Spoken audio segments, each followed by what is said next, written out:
Kastapi sembah titah kepada Allah dikembalikan kata dahulu bastinah kemudian kata capek-capek tu bukannya tu. Ala jadi buah persambahan bukannya tu kerana lai pasal Nabi Asus sepanjang adat nambah pakai sepanjang cupak nambah isi. Adapun tempo nan cakuk kerana elok kata jubayo kalah berupaya jujana pun pernah merasa kalian pangkah memberi permintaan angkul tutup perlu 10. Tapi sekarang neteh kemarin jujana pun pernah merasa kalian pangkah sepanjang permintaan angkul tutup perlu 10. Dilimu mengana kami minta ilmu saja kebarina ikutlah sembah kita cuba ke depannya tu. Lah je tu Sting.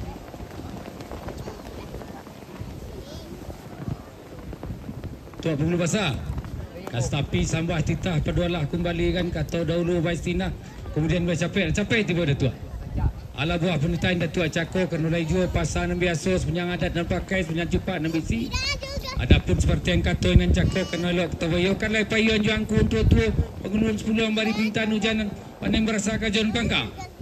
Pun sekarang atas marian nang hujanan pun pandai merasa kajian pangkang sepanjang permintaan nang ku tua-tua pengeluan 10. Koi limu mangana kami teh. Lah itu kabarinya di hujanan pun pandai merasa kajian pangkang paduang ku tua-tua pengeluan 10. Kan itu buah permintaannya tuan. Dan kata itu buah permintaannya tuan. Kena lai jua pasal biasa sepanjang adat non pakai. Sepanjang cepat ni misi. Ibarat kembali lah nama boleh japuk lah nama tahu. Diberi tidur lah nama lalu. Diberi makan lah nama kanyang. Ya kuati lah. Semua sanak tanang lah. Allah berterima syukur. Jangkut tua-tua pengeluan 10. Sekian semua titah dipunan kepada tuan. Sampainya tuan. Allah.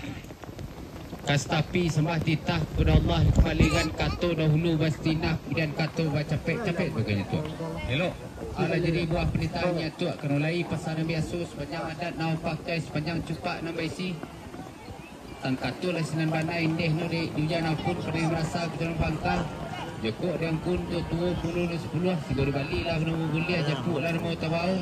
2 hari tidur lah nama lalu 2 hari makan lah nama kanyang kuati lah sanang Allah terima syukur angkun tua 10 kan itu jadi buah pertanyaan tuak. Tu kata. Dari kata itu jadi buah pertanyaan tuak kerana lai pasal Nabi Asus sepanjang adat nama pakai sepanjang cepat nama isi. Tang kata Allah terima syukur angkun tua 10 bawa kita bermula baki kita bersudah lah elok kita beri berhentiannya tuak.